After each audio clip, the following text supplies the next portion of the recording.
What is going on, guys? Welcome back to another video. So at this point, 6 teams have advanced to the second round of the Stanley Cup playoffs. Tonight, the Winnipeg Jets might advance against the St. Louis Blues, and tomorrow we got Game 7 of the Dallas Stars versus the Colorado Avalanche. So I thought that I would bring back the M-Bond Cup pie. Look at the percentages of all the teams still remaining, what I think their percent chance is to go on to win the Stanley Cup. Pretty self-explanatory. Let's not waste any time. Let's get into it. And up first, we got the Florida Panthers at 19%. Definitely the favorite or the co-favorite after taking care of the Tampa Bay Lightning in 5 games. You know that meme where it's like, fell for it again? I got to get one of those ribbons right now because I fell for it again. I doubted the Florida Panthers. I believed in Tampa Bay after the way that they rejuvenated this team this offseason at the deadline. And Florida just said, nah, we're just going to shut you down defensively like we did exactly last year. Nikita Kucherov, you want an Art Ross. That's real cute. How does physicality and just domination sound? They played awesome. And going forward, looking at the Eastern Conference, the Toronto Maple Leafs, no shocker there. I'm going to pick Florida to win. Although that 2023 series, it went 5 games, but it was much closer. If you look at those individual games, a lot of them were 1-goal games. But yeah, I'd still expect Florida to beat the Toronto Maple Leafs. Then the Metro Division winner, I think we can agree that they'd be favored against come the Stanley Cup Final. Depends on who they play. But yeah, this team has made back-to-back Stanley Cup Finals. And after such a dominating performance, especially that one advantage that they have, that third line is amazing. Marchand, Lundell, Luosterainen, and 3 hard-nosed two-way guys with a shit ton of skill outscore the Tampa Bay Lightning 4-0 in their series with a 56.7% expected goals percentage. The penalty kill stepped up in a big way. Tampa went 2 for 18, 11% in that first-round matchup. So yeah, if their penalty kill keeps on playing like this, and that third line, which is pretty easily probably the best third line in the playoffs, they are going to be damn hard in as well. Bobrovsky rising up to the occasion come the playoffs, had a down regular season relative to last year. Doesn't matter. They're still an absolute wagon. Next up, we got Edmonton Oilers. I'm going to go with 13%. It sucks that Matthias Ekholm is now out for the second round as well, which tells me he's not going to be back until at least midway through the third round. But yeah, I doubted this Edmonton team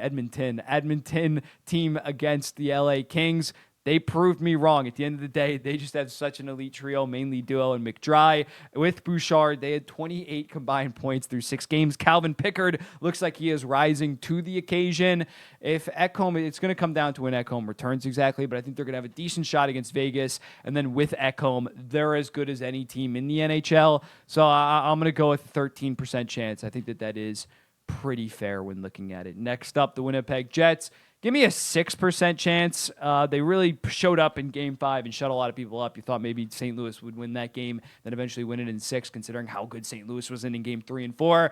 I think that they're going to win this series. My main concern with this team right now is obviously Connor Hellebuck. Even though they won that last game, his second goal that he allowed was absolutely abhorrent. On top of the fact that the Morrissey and DeMello pair has not really looked that good. A 37% expected goals percentage and have gotten outscored 1-3 on the ice. I think they're going to win this series, but then the Colorado Avalanche versus Dallas Stars, especially if Dallas is healthy. I think Winnipeg probably ends there. It's not impossible. It's not some 70-30 kind of series in terms of odds. It's way closer to like 60-40, 58-42. They're going to have a chance, but especially on top of that, the injuries. Mark Scheifele, I don't know when the hell he's going to be back. They're getting Ehlers back, which is very encouraging.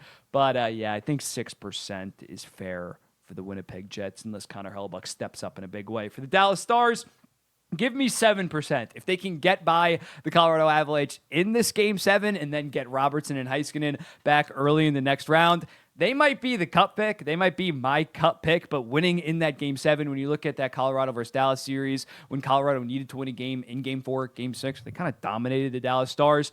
But even still, they have looked very, very good in this series for the most part, despite missing 2 of their best players. So, yeah, they just need to get to this Game 7. It's only at 7% because I probably would pick Colorado at this point, especially after that Game 6. So their season could be over in 30 hours from now. But I think if they get out of this round, if they can stay healthy, they are about as good as any team that's going to be remaining in the playoffs, probably between them and the Florida Panthers. Next up, the Carolina Hurricanes. Give me 11%. I'm a little bit more encouraged after that first round matchup. I know that the New Jersey Devils were injured as shit. That wasn't some like impressive first round victory, but they did utterly dominate. 63.6% goals percentage, 62.7 expected goals percentage. Andrei Svechnikov, who was just straight up a big letdown during the regular season this year with only 20 goals, 28 assists, 48 points in 72 games. Stepped up in a big way, had that hat trick, 5 goals, 6 points in 5 games, a 64.5% expected goals percentage of 5-on-5. So he's the real X factor going forward. I think them versus the Capitals is a 50-50. If you get Svechnikov on his game, Kochetkov, he's going to need to step up, although Anderson hopefully will be back. Between goaltending and Svechnikov, those are the 2 X factors. If they rise to the occasion, they could beat a Florida Panthers in the Eastern Conference. They could beat a Colorado, Dallas, or the Edmonton Oilers in a Stanley Cup final, but the consistency has not exactly been there. And Markstrom, at times, we talk about them in my previews, how they've gotten goal lead in prior years just because they're not that elite of finishers on this team. Very good two-way players, but not exactly dominant finishers. That's a little bit concerning, but I think 11%. I think 11% is about fair for the Carolina Hurricanes at this point. The Washington Capitals, give me 9%. I would right now slightly lean the Carolina Hurricanes in 7 games over the Washington Capitals. That's why they're 2% less. But still, it's going to be a dogfight. And when looking at them, they got over the Montreal Canadiens, much like the Carolina Hurricanes. Not some amazing series win. But when dealing with Logan Thompson, that was a question mark. He killed it. He has a 9.23, which leads playoff goalies among goalies that have at least 5 games played. They won mostly without Alexei Protas. Getting him back is going to be big. Their penalty kill needs to step up in a big way, though. Only 66% against the Montreal Canadiens. Carolina's power play actually isn't that good. This season, they were 25th in the NHL, but scored on 6 out of their 19 attempts against the New Jersey Devils. So if they can work out that penalty kill, lock in at 5-on-5, they're going to have a decent chance against Carolina. I still am not too high on their superstars to go on a deep run to face off against the Florida Panthers, face off against a Nathan McKinnon, Connor McDavid in a Stanley Cup final. But they're definitely in the mix. They're definitely a well-balanced team, and we're going to have to see that depth really take over if they want to potentially go on a Stanley Cup run. The St. Louis Blues, 2%. They're down 3-2 right now, probably going to lose this series. And even if they win this series, Dallas or Colorado in the next round, that's probably a 70-30 kind of odds series. Dylan Holloway's hurt right now as well. Jordan Binnington would have to go 2019 mode throughout for them to even have a chance to make a Stanley Cup final. So extremely successful season. But at this point, I think that we're nearing the end of the road for the St. Louis Blues unless a miracle happens. The Vegas Golden Knights, I shall go with 14%. I probably would slightly lean them in the series against the Edmonton Oilers right now because of that Ekholm injury, although I said the same thing about the Los Angeles Kings. Vegas ain't the Los Angeles Kings. They have the track record, and especially in their series against Minnesota Wild. First, the Minnesota Wild are a damn good team. That is a series that impresses me, even though they went one more game than, say, Carolina or Washington. Minnesota is a serious threat, and especially considering the fact guys like Eichel and Stone had pretty mediocre, quiet series the first 4 games at least. The fact that they were still able to win in 6 games, guys like Brett Howden and Nick Waugh, not Matt Roy. Nick Waugh stepped up in a big way within their depth. They're a deep team. They're experienced. Adin Hill has been there, done that, and especially the way that they adjusted to Kirill Kaprizov in games 4 through 6 was very impressive. Only 1 goal, 1 assist, 2 points.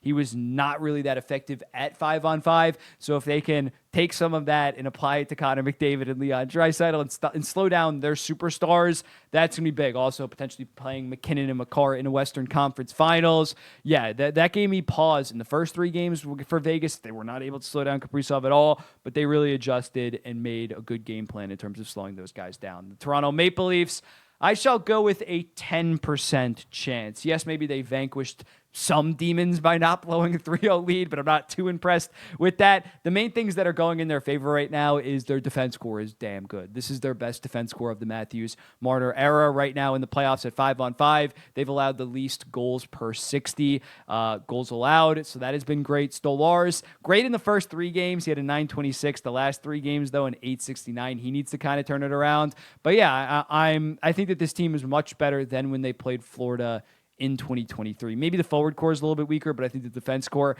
is much, much stronger. And the power play, we talked about that a lot heading into the playoffs. That was the second best power play from November 1st on. It was awesome against the Ottawa Senators, 35.3%, and they're going to need it against the Florida team that is so damn good at 5-on-5 and against a Carolina team potentially in an Eastern Conference Finals or Washington, Carolina mainly, that is so good at 5-on-5. So yeah, they've looked solid, but I still don't trust the potential Toronto Maple Leafs Cup run at this point. And then lastly, the Colorado Avalanche.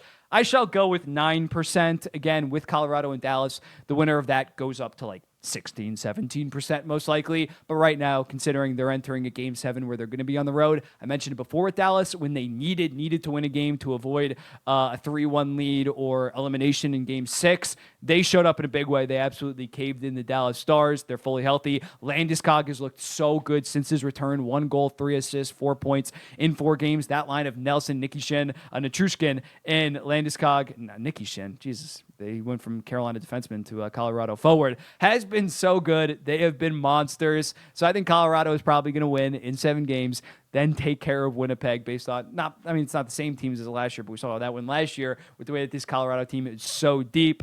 They are a serious threat. And Blackwood's been solid. He hasn't killed it by any means, but he's just been solid. You just need .905 goaltending from Blackwood the rest of the way, and this team is going to have a very good chance at winning the Stanley Cup. But let me know in the comments, what do you think? We got the Florida Panthers at 19%, the Oilers at 13%, the Jets at 6%, Stars at 7%, Canes at 11%, Capitals at 9%, Blues at 2%, the Knights at 14%, the Leafs at 10%, and the Avalanche at 9%. I'll be seeing the next one. Peace.